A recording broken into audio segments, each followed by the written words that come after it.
उत्तर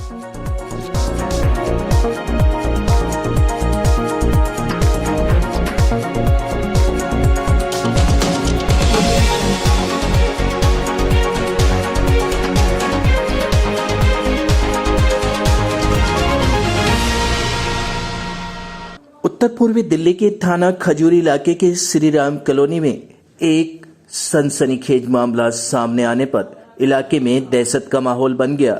दरअसल एक 10 वर्षीय बच्चे की मस्जिद की दूसरी मंजिल पर लाश मिलने से लोग हैरान हो गए।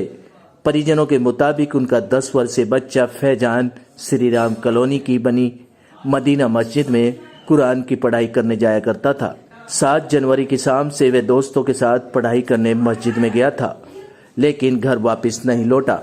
घर वालों ने बच्चे की सभी जगह तलाश की, लेकिन बच्चे का कोई पता नहीं चल पाया। घर वालों ने फैसला किया कि एक बार बारीकी से मस्जिद के हर कोने में जांच की जाए, और परिजनों ने मस्जिद की हर कोने में जांच की तो मस्जिद की दूसरी मंजिल पर चल रहे निर्माण कार्य के मटेरियल रोड़ी बदरपुर में बच्चे की लाश मिल गई। सर, हमारा जो भतीजा है फरहान, वो घर से निकला था पढ़ने के लिए।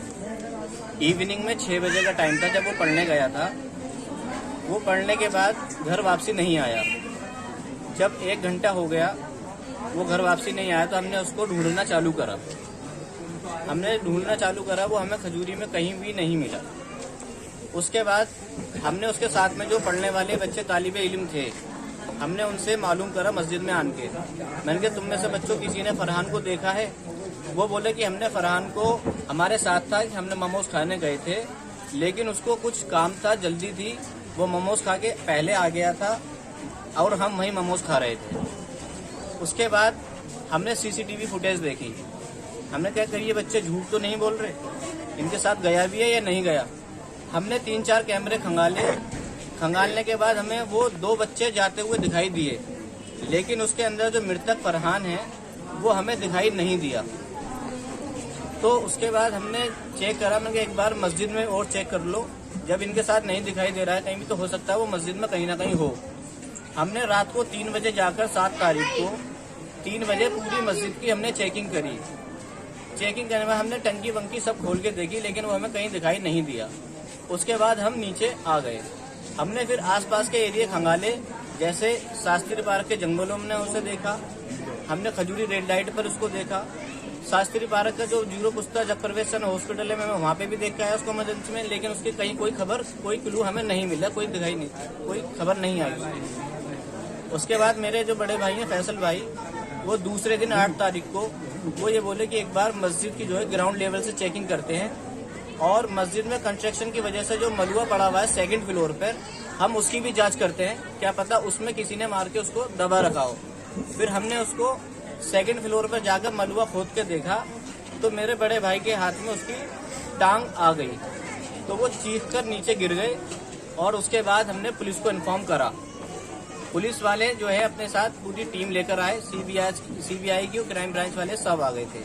उन्होंने अपने एंगल से जांच करी और शक की बुनियाद पर उन्होंने उसके साथ पढ़ने वाले 2 बच्चों को उठाया, और जो मस्जिद के इमाम साहब होते हैं और एक जो वाइस इमाम साहब होते हैं, उन्होंने उन दोनों को भी अपनी गिरफ्त में लिया। और गिरफ्त में लेने के बाद थाने में उनसे पूछताछ जारी है, लेकिन मृत्यु के क्या कारण है उन्होंने अभी हमें नहीं बताया है। तो क्या चाहते हैं, क्या इंसाफ चाहते हैं?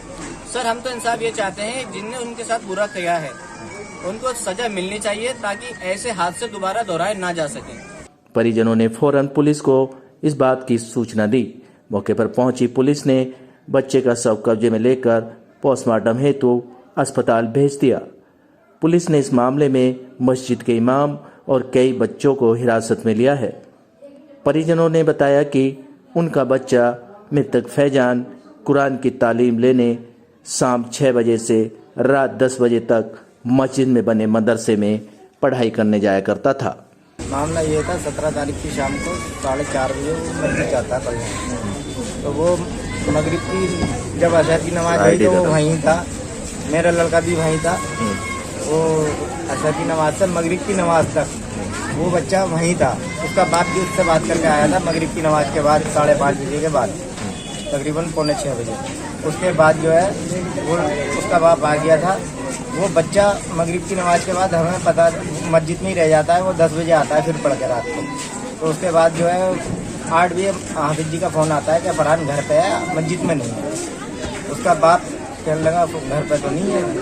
तो उसने इधर उधर ढूंढा, मुझे भी बताया 10 बजे रात को कि फरहान नहीं मिल रहा। हमने भी ढूंढा, हम मस्जिद में गए पूछना तो वो कहने लगे यहाँ तो है नहीं। बच्चों से पूछताछ करी, वो कहने लगे वो हमारे साथ मोमोज खाने गया था और वो वहाँ से भाग गया था, हम वहीं रह गए थे मोमोज खाने के लिए। तो जब इधर उधर सबने तलाश करा, फिर किसी फुटेज देखी हमने, उसमें हमें वो दोनों बच्चे दिखाई दिए, वो बच्चा हमें नहीं दिखाई दिया। तो हम फिर वापस आए, मन की बताओ तुम दोनों दिख रहे हो, वो बच्चा नहीं दिख रहा हमारा। तो वो कहने लगे ठीक है, हमें नहीं पता वो कहाँ है और वो बच्चा गायब हो गया, कहीं हम ना फंस जाएं। वो हाफिज जी से बोले तो मन की तुम क्यों फंसोगे, बच्चा क्यों गायब होगा, तुम्हारे साथ था क्या, वो निकल गया होगा, हो सकता है कहीं। तो मन की अच्छा ठीक है। तो हमने पुलिस कंप्लेंट करी। पुलिस कंप्लेंट करने के बाद में हमें कोई रिजल्ट नहीं मिला। उन्होंने कहा ढूंढ रहे हैं, तुम भी ढूंढो और अभी 24 घंटे होने दो। तो हमें 24 घंटे का इंतजार नहीं था, क्योंकि हमारा बच्चा दिख नहीं रहा था सीसी फुटेज में। तो इसलिए हमने इधर उधर सबने तलाशा, कहीं नहीं मिला। तो फिर हमने मस्जिद में ही तलाशी जारी करी। तो हम वो 8 तारीख की शाम को 5 साढ़े 5 बजे हमने तलाशी शुरू करी मस्जिद की।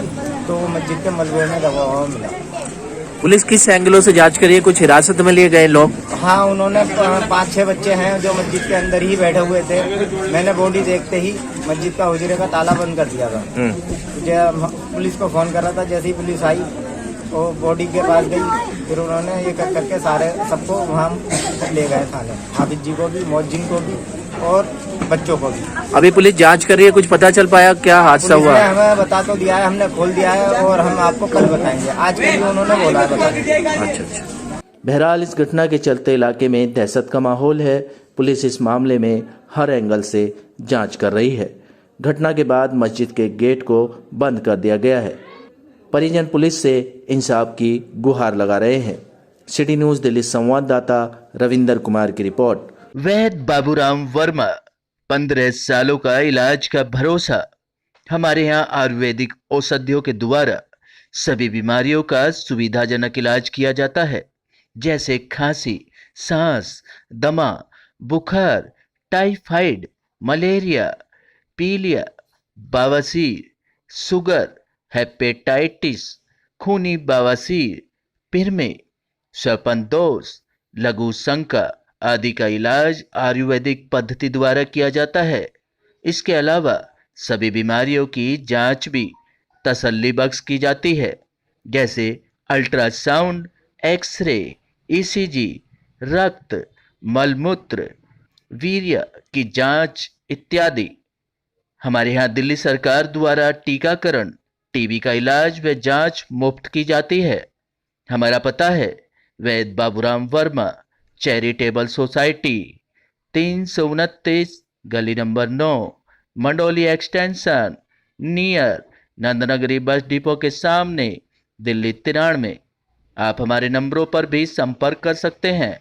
हमारे फ़ोन नंबर हैं 9213329205, 9211478312, 9910418312। आप हमारे चैनल पर भी दिए गए नंबरों पर भी संपर्क कर सकते हैं। हमारा फ़ोन नंबर है 8506973234।